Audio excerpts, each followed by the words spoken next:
Hi, it's Mickey Geek and I'm Dan. Welcome back. This is another robot update. We are at a little bit of a low point in development.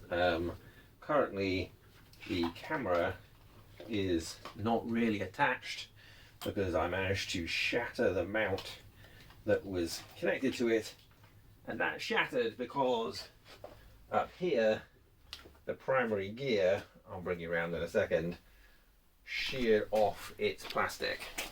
This just ripped clean off, so this whole arm basically swung down at pace and ripped off the camera. Now that is a replacement for the bracket, so we're going to get that fitted, and we have a new plan for this coupling. The plan is basically we're going to machine a great big chunk of steel to, I'll probably reuse this. This was from an earlier version, but basically I'm going to take this 20mm steel in here, we'll cross pin it, and then we'll basically weld this to a plate, weld that to a plate, connect each side of that plate into that junction. Basically, if you can imagine, where this is currently bolted on, we'll have a version of this cog without the central sun gear, much like this one.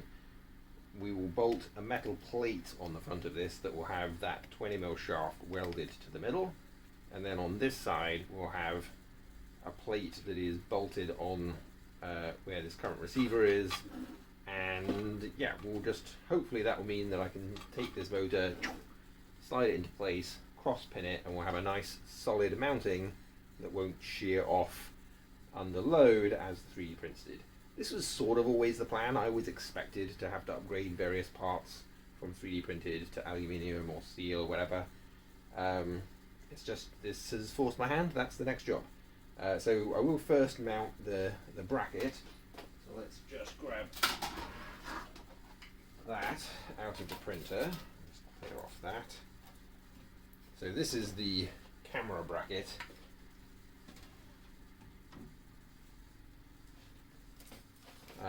I need to thread some of these holes so that we can bolt to them, and I am actually going to need to slice through here.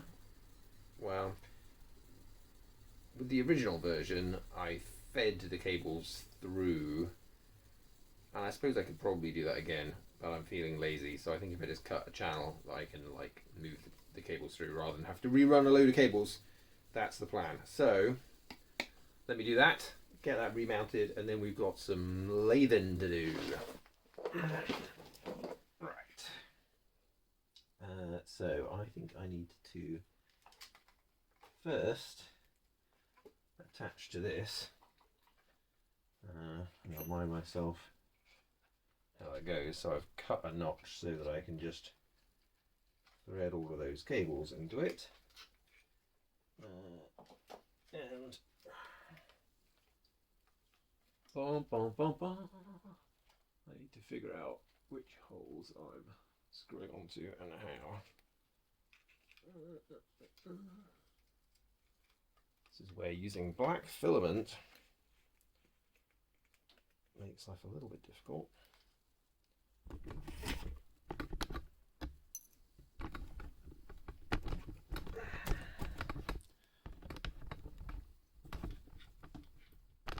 You know what would be convenient right now is a robot that I could just tell to reposition itself.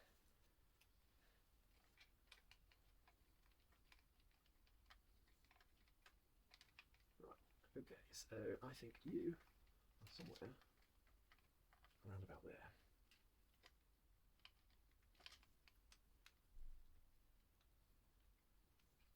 Okay, and so I think what I did.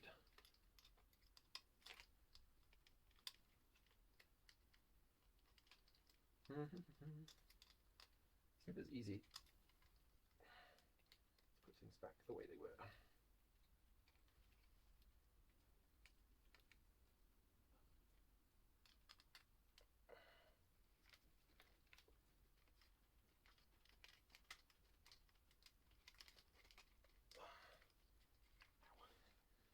Even though this is counterbalanced, there is still a certain amount of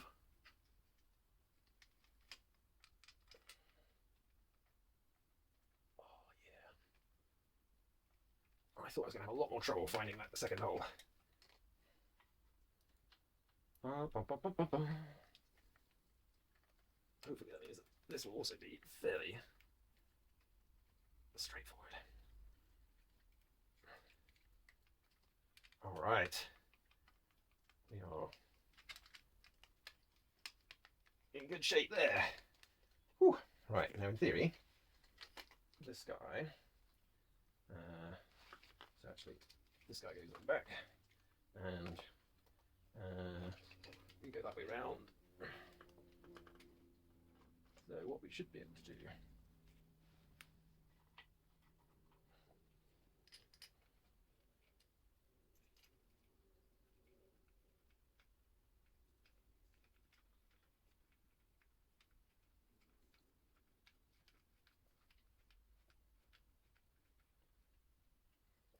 so this is one of those situations in which I think I'm going to assert that it was a good thing that this was 3D printed, because when the whole carriage smacked into something, it obviously took a brunt of force and it sheared off, which on the one hand is dramatic, but on the other hand is relatively cheap to fix. There's the. Okay, I might need to try. So yeah, all of the parts that I need to replace in this one feels very reasonable to do. So the aluminium cage for the camera kept the camera pretty safe, and the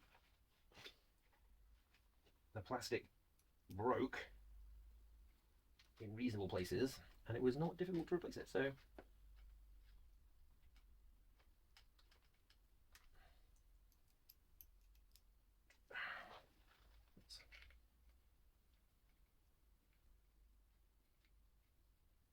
there we go. So he's back on. Oh, did I just? Oh, sorry. For a second there, I thought that my rear servo was not going out properly. We're a ways away from being able to use this in a meaningful way, but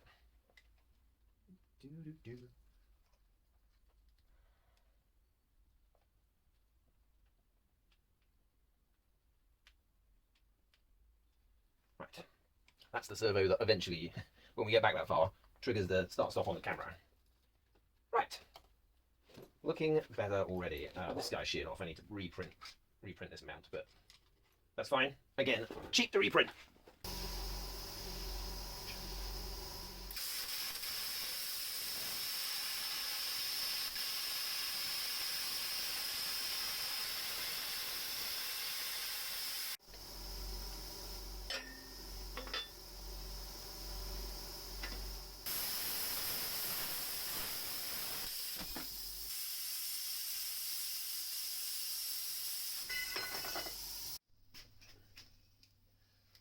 Alright, so we've got our 2 chunks of steel roughly cut to a reasonable enough size. The first one needs to be just big enough that I can match the mount holes on the gear here, and the other one is a similar size but a different pattern of holes. So we're just going to try and roughly get 2 parallel edges, basically just so we can hold them in the vise securely. Then we're going to drill the bolt pattern and a central piece. We'll do that on both chunks. Ultimately, we're going to end up taking a chunk of this into the lathe, turning down a boss on one end that will center in our center hole, and this will have a hole drilled down it that will create a mount point for something basically this size that will come in the other.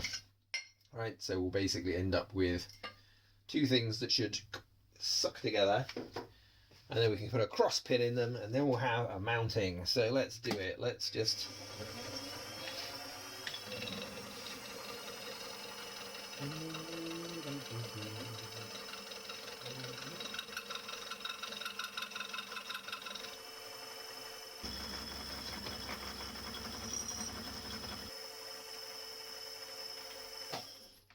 Alright, obviously getting way too much vibration for being so far stuck out, so I think what I'm going to try and do is put a couple of blocks in to see if we can get a bit more stiffness.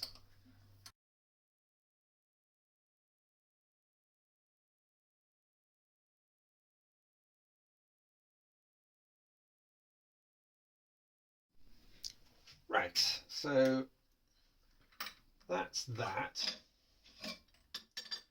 At this point, I'm not wildly concerned about the dimensions per se. All I really wanted, as I mentioned, was to get myself some nice parallel sides. They've actually they've ended up pretty much bob on the same width, which is nice, but wasn't required. I just need these sides parallel so that they'll fit in the vice jaws. Now, one question I have is, how big is that? Because that's probably close.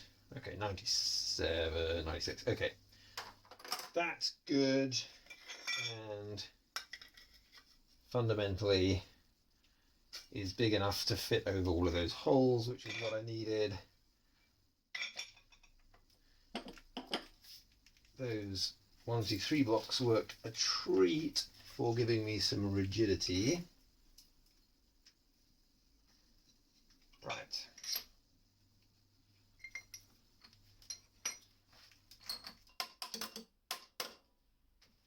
I think I'm just going to clock in a center point roughly, and then we'll work the whole pattern out from the center. So I need one which is 4 holes and a center point, and one that is 6 holes and a center point. Let's switch out. Watch.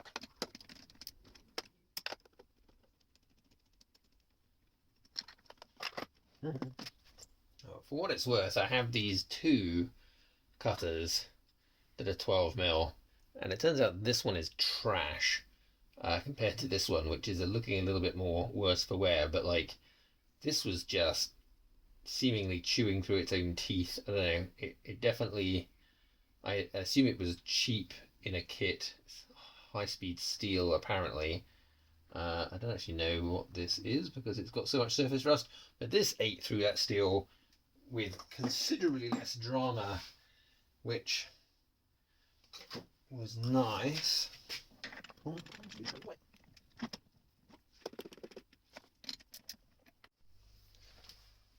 Alright, I needed to recharge the camera a little bit, so I went ahead and got myself clocked in, drilled a 16.5mm hole in the center. This guy is going to have a 6-hole bolt pattern. It just needs a 5mm through bit. We set that up on the DRO, so there's nothing to it but to get to it.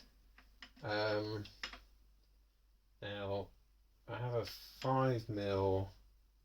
So what am I talking about? I need a 10mm through. Let me just double check what bolts I need through. I could probably just switch this to be the 10mm spot and just go straight through. 1 second. It needs 10mm. The other one needs 5mm. So let's just take that out for now.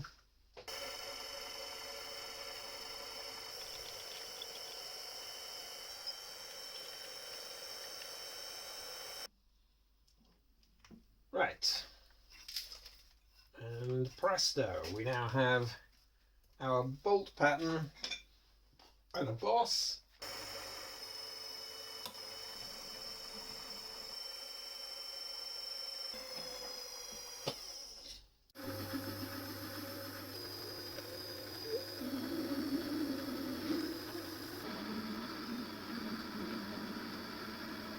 At some point the camera lost power, but this is where we're up to. We turned that boss on the back and we just bored that hole in the middle. So this will go onto this plate. We'll weld that in place, and that's the whole pattern to bolt to one side. And then something, basically, I'll cut a different rod, but basically the other side will end up with a point that goes in the middle, and then we'll just drill a hole through for a cross pin so that we can lock them together.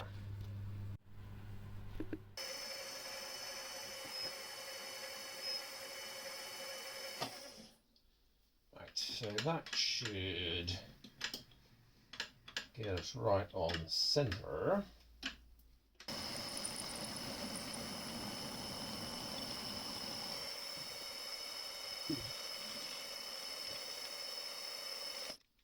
Alright, so I think that probably shows I'm a little bit tilted, but that's fine. I think for the purposes of what I'm doing here, that doesn't matter a massive amount. Let's just quickly file.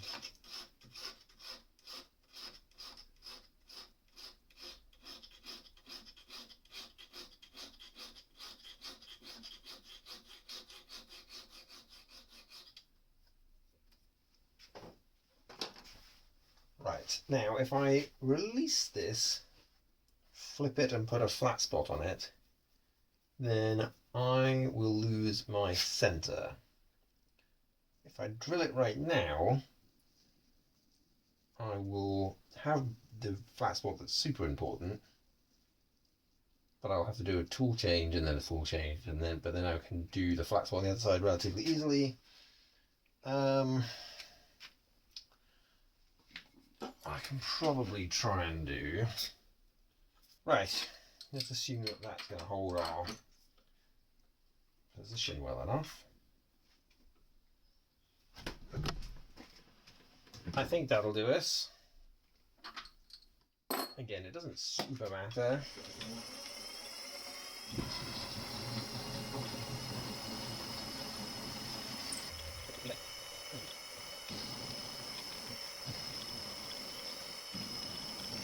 That'll do us.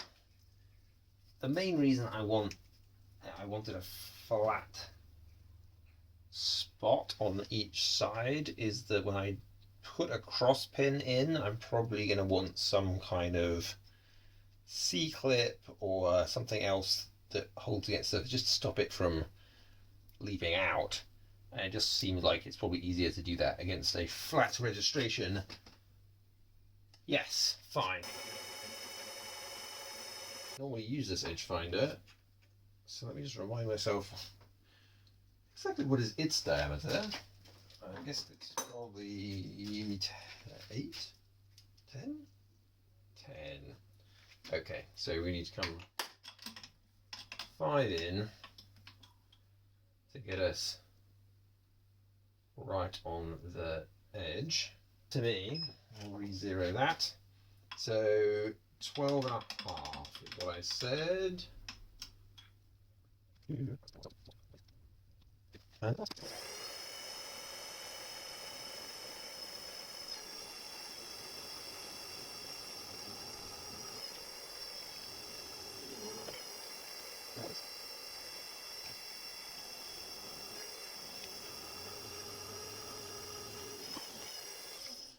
Lovely. So that's our part.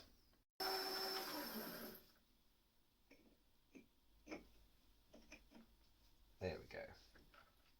There we go. As long as it's a good reference for center, that's the main thing I care about. So we're nearly there. I need to drill a cross hole through this guy, and then I can weld this to the plate, or this to its plate. Then we bolt it up and fit it and go. Alright, continuing the theme of Dan doesn't really know what he's doing. This is a bit of a sketchy setup, but here's my thinking. Rather than mount just this pin and do the same theoretical measurement in from the end and center it and all the rest of it, I put it inside the housing and aligned ourselves with the existing hole and clamped it this way. Now, I could be off in various ways, probably, And the main sketchy thing that I'm a bit concerned about is that I have very little grip for this jaw on the edge of this pin, which makes me quite nervous.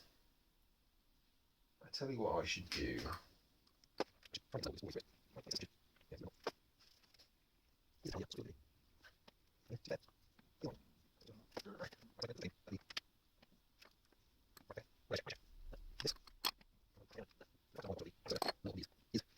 Okay, here's the thing.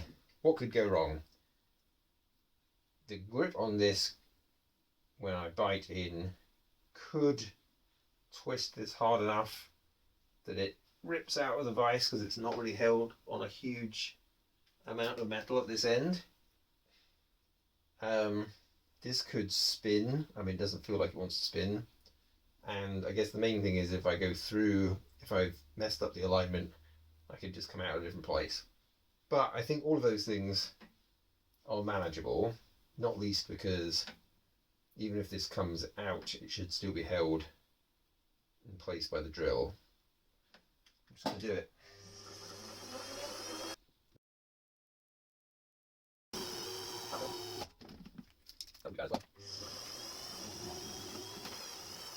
Alright, so good news. We drilled all the way through. It didn't launch itself into space or in my face. The question is, am I ever going to be able to get this pin out again now that I have done that? I mean, it doesn't look like I fouled the hole on the other side. It doesn't immediately want to come out. Right. Let's see if we can get it apart.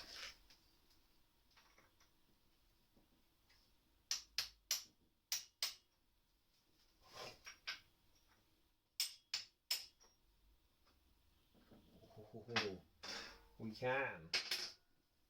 Right, what have we got on here? Not a very sharp tungsten. We should probably fix that.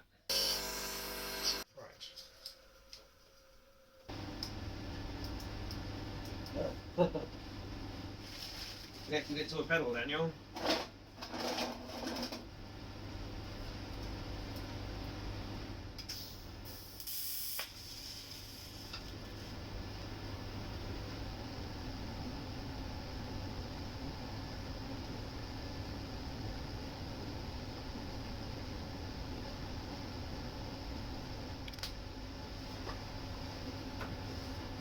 Right. Took a bit of getting used to, but we got there.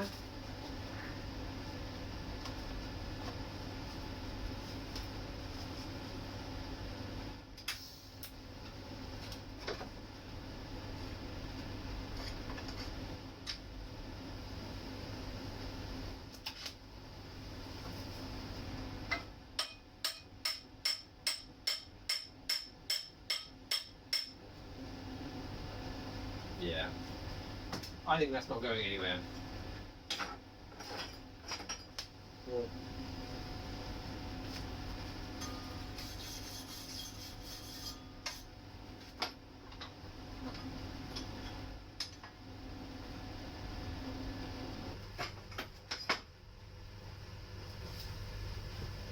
So basically, I just stitched the back seam of both of them into that little hole that I made. That alone is probably plenty. On this piece, I also stitched a few places around the edge. And on this one, I've just stitched to the back. I think that should be plenty.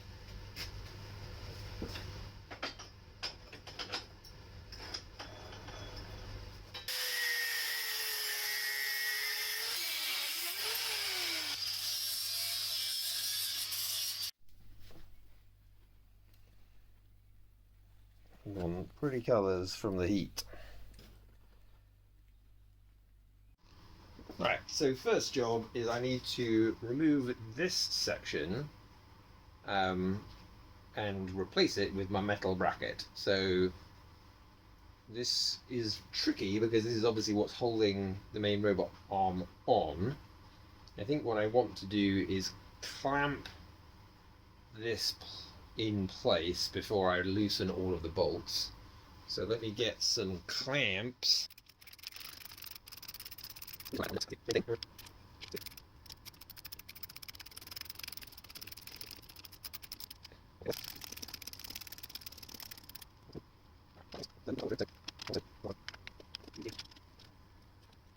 Theory, say in theory, this is the first time we're actually checking the fit of these. I may need to cut a bit more angle off.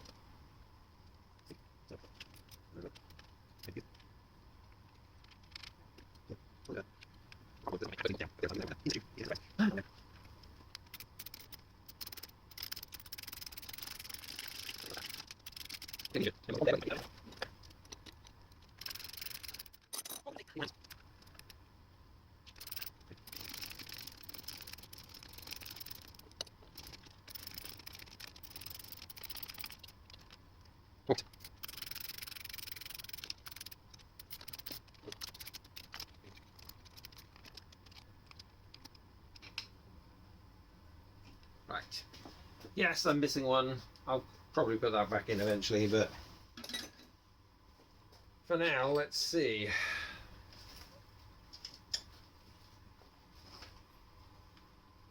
Oh, it looks like we've got a little... Oh, it's not too bad. I thought I might be fouling on that connection, so on that corner, but I think I've just about got clearance. I think that's good. The other side. Let's just check I do have clearance to put that in. Sweet. Right, so off with the old one, on the new. This is your chance to see inside the planetary gearbox. Worry about what the next things that are going to explode on me are. Probably the teeth on these gears, but that's a problem for future Dan. So what we want is for this guy. So the question is, are these bolts going to be long enough? Probably not. Might need to, well, for a start, it helps if you do it the right way around, Dan. Which way is inside and which way is outside? Well, I can already tell. Yeah, that's definitely not long enough. Right. What about these ones? So these are my Goldilocks. Oh, these look promising. Yeah. Some time ago, I ordered a bunch of these in different sizes. I didn't need a lot of them at the time, but whilst I was ordering them, I thought I'd get a lot. And I'm glad I did, because every so often it's super helpful to just have bags of different size hardware.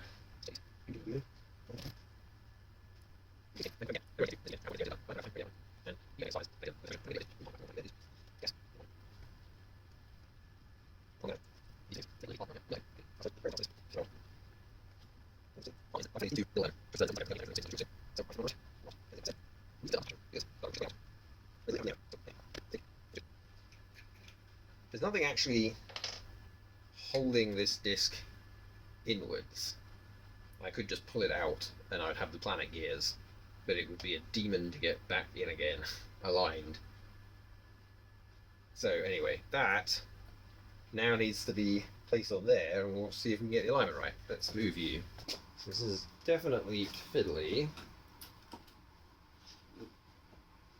We're pretty close, so I think if I just try and eyeball that.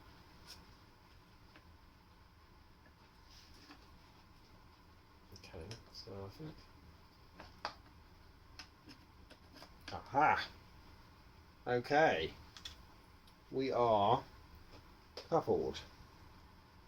The motor sits somewhat further back, and I need to clamp it in place so that it doesn't spin off wildly. Alright, so the good news is that this is up, the coupling is coupled. I think I've reconnected all the things that needed reconnecting after things fell, except axis 4 is not set up at the moment, but that's fine. I want to try and set this to go to, let's say, 165. That's a good start.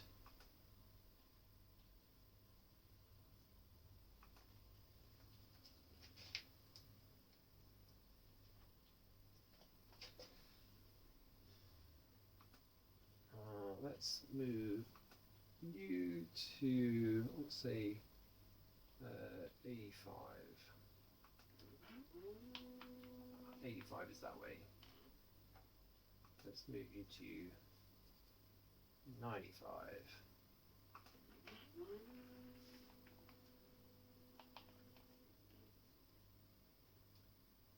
Right, what I'm going to do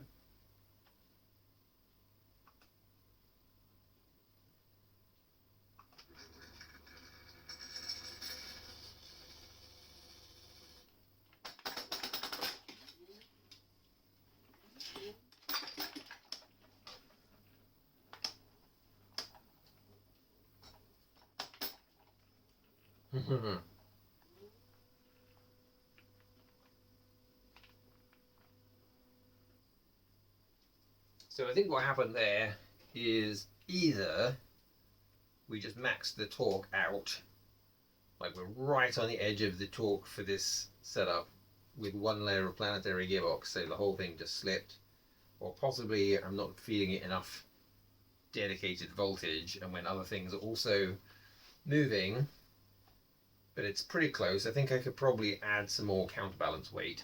The important thing is the coupling is rigid, so that's excellent. That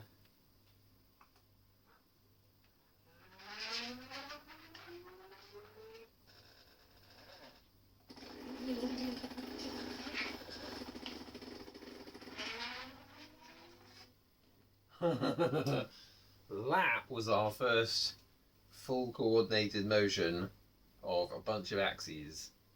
That's pretty exciting. I know it didn't look like much, but it was a good start. So I don't have 4 working properly, and I don't have rotation. I need to finish twitching some of the electronics, but the main things are working, and I was able to recall that pose. And in fact, in theory,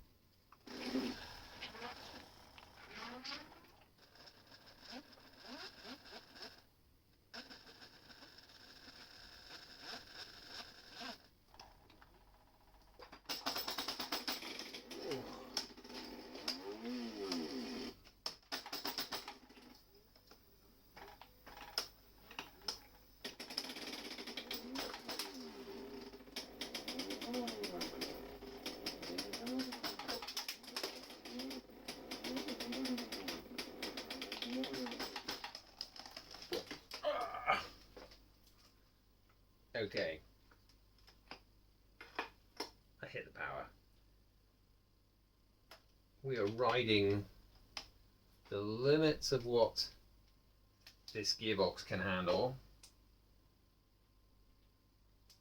when it's really at full extension, but successful test. Alright, so everything you just watched was last week for me. This week I got a new 50 volt power supply to switch out the 24 volt one for the big motor. We'll see if that makes a difference, but we will see that in the next video because I've done the edit. This is already like half an hour long, which is wildly too long and nobody's going to watch it, but whatever. That's it for this video. Next time, hopefully, I'll be showing off the difference or not that bumping to 50 volt supply makes. I will try and get all of the axes reset up. We're getting there. I know it kind of doesn't look like it sometimes from the sort of erratic motion, because I'm not really doing anything terribly complicated in the moves yet, but it is getting there. Thanks for watching. See you next time.